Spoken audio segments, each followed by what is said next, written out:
Hello everybody, welcome back to the channel. This is The Mad Knives, a 5-album, 5-movie sci-fi concept project, and today we're doing a deep dive about the Radio Flier. This is the spaceship that the Mad Knives use to escape the planet Earth, and we're going to talk about everything about it. Show the logo, hit the music. Okay, so let's start with, what is this?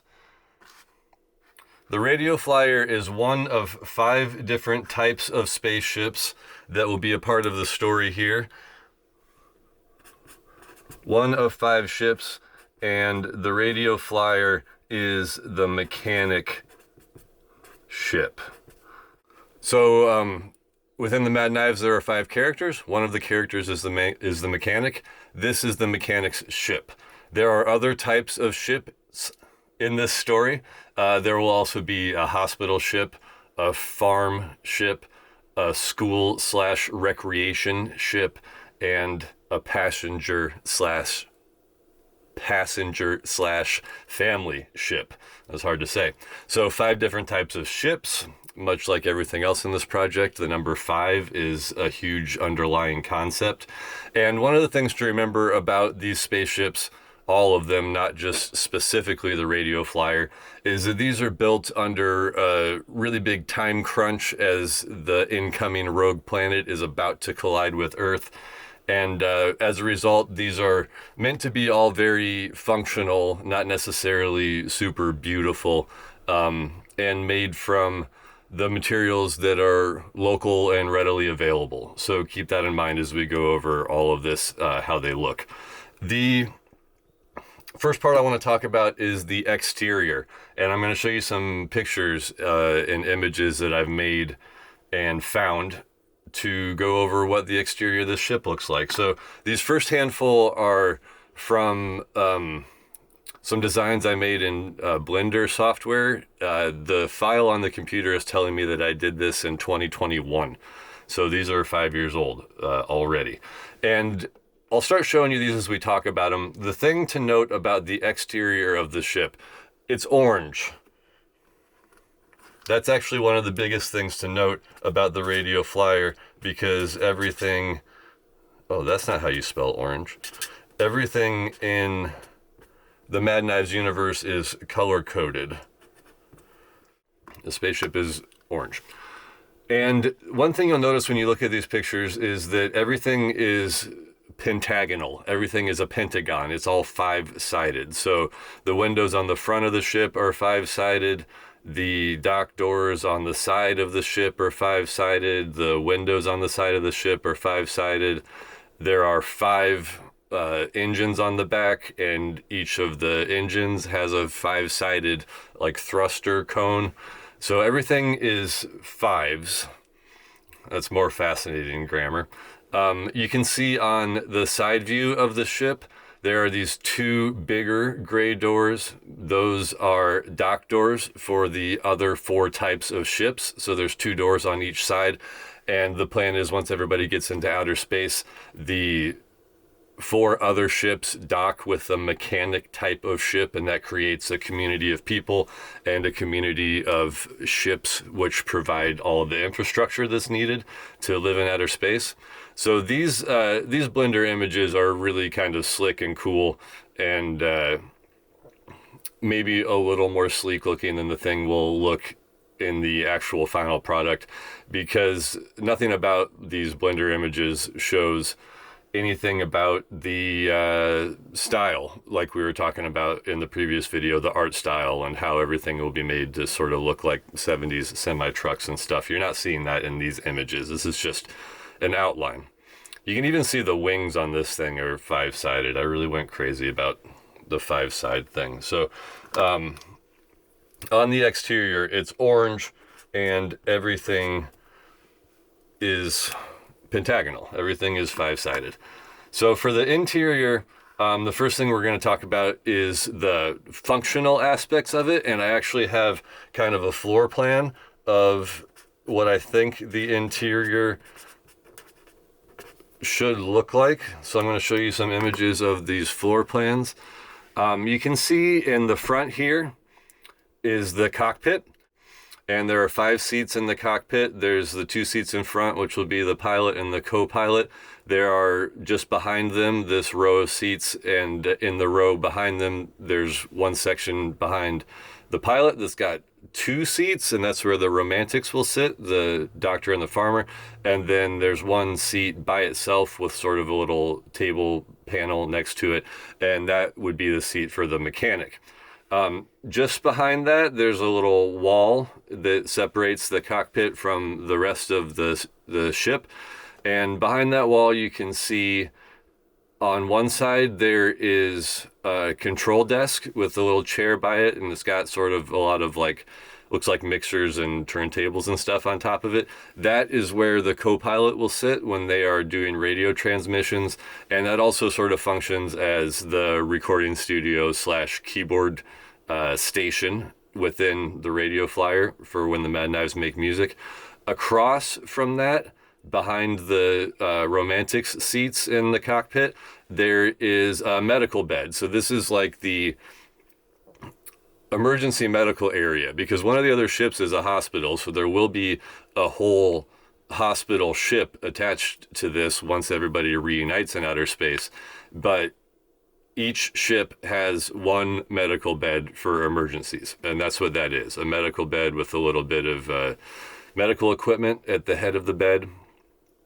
So just behind that, there are some utility areas, they just look like big boxes on this floor plan, but I'm imagining one of them being sort of like a cooking area and, maybe a little wash-up sink bathroom area for the other one. These are just meant to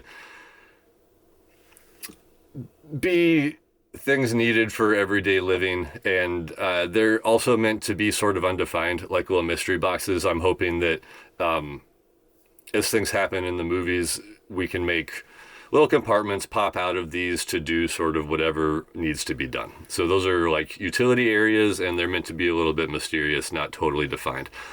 Behind those on each side are the bunk beds. So you'll notice that there are only 4 bunk beds and 5 members of the Mad Knives, 5 people on this ship.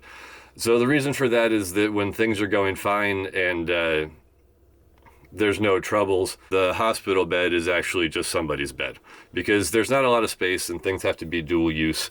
So in times where everything is normal, the 5th bed would be the hospital bed. And then just behind the bunk beds, you get to sort of the back area of the ship, and this is the work area. And since this is the mechanic's ship, this back work area is decked out and designed to be a mechanic's workshop. So that's what that sort of tabletop desktop workbench is back there, and it's got, drawers and compartments. And on the very, very back wall of the ship, there is another sort of wall-sized compartment unit for all the mechanics stuff. And you can also see sort of a crude version of the dock doors back there where the other spaceships will dock. So that's the interior function of the floor plan, and that's all going to be in the style that we talked a little bit about in the previous video, but I'm also going to show you some cool style inspiration that I've done for the interior of the spaceship. So these are AI generated images, and it'll probably be pretty obvious, but they're meant to give some ideas of what the interior could look like. So the whole idea of the interiors of all of these ships is that they were built using local materials that were easy to get and easy to work with, because civilians are going to have to be doing a lot of the work building these ships. So the inside, I imagine, looking kind of like vintage 70s semi-trucks. Wood paneled everything, and anything that's wood paneled is like beautifully varnished and sealed and shiny, and then chrome everywhere, and really mechanical controls like switches and knobs and faders and buttons and stuff that is real tactile and mechanical and sort of vintage feeling, because that's the amount of technology that we're all going to whip together in a really short amount of time. So you have in these images, which are some of my favorites, just some of the examples of what I could imagine this looking like. And these, of course, since I was using sort of like cheap and free AI, and using it in a very amateur way. The floor plan's not perfect. This is not where the seats are going to go. This is not where the windows are going to go and stuff like that. But these are about the style. You can see what I'm imagining. And it looks like retrofuturism, kind of, I think is the way that people would describe it. So it's simple, basic stuff, but it's all freshly built. It's all brand new. It's not worn down yet. And this is my favorite part of the Mad Knives design, really, is the inside of the spaceship. I can imagine it looking amazing once we get the right artists to collaborate and turn this thing into something real. So that's what it looks like. That's the floor plan. That's the style. That's sort of the specifics of how I see this all coming together. But because of all of this, you have to sort of realize, oh, I missed the Y section. I'm just going to write retrofuturism because we talked about it. You get it. Futurism. I'm always making myself spell weird words. Retrofuturism, because the raw materials were specific and everything had to be built quickly, and that's the way everything is going to look. So the other thing to remember is that getting off of Earth and getting everybody clear of the planetary collision is a giant victory and something that should be celebrated. But once the Mad Knives are in outer space, the Radio Flier is their whole world. Like, it's purpose-built, it should have everything they need, but it's not fancy, it's not expansive, and you can't leave. So there's this isolation that develops in there as time goes by, and this inside is going to change as things happen. There are some mid-story catastrophes, and then it's going to get messy, and there's something going on with the mechanic that makes it so they can't really do their full job the full time. So things about the ship are going to evolve as the situation evolves for the Mad Knives as well. It's their whole world. I mean, they leave the Earth somewhere in the middle of song 4, and after they leave the Earth, that's it. The Radio Flier is the scene for the whole rest of the movie. So I was really excited to talk about this, and I may have sort of bombed through it, but I hope this also gets you a little bit excited about the project. We're going to go ahead and close this one down as far as deep dives go. There is a whole series of call to actions that I could ask from you, but I don't think they're really necessary. The one thing that I really want to hit on is that I'm looking for collaborators for this project, and there are many collaborators I'm going to need to finish the whole thing, from musical people to artists to professionals of every sort. But while we're talking about the spaceship and we're talking about the art style, I want to just say, if you are an artist of any sort, a visual artist, and you're interested in this and you might want to work on it, please get in touch with me. You can look at these details on the website at themadknives.com. You can follow me on Instagram at themadknives. You can message me or comment here on YouTube. But I need artists to help bring this together. Since we're making a concept album and movie, there needs to eventually be a whole animated version of all of this. So really, though, at this step, the type of artist I need somebody who can help me with storyboards for the videos. Basic versions of these ideas that can walk through scene by scene for each song and each video that will eventually come together to create the entire movie. I need storyboard artists.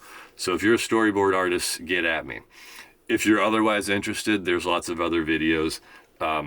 And we're doing weekly journal entries to track this project as it goes along. So you know what to do if you want to see more of it. Thank you for watching this one. That's it for now, and we'll see y'all next time.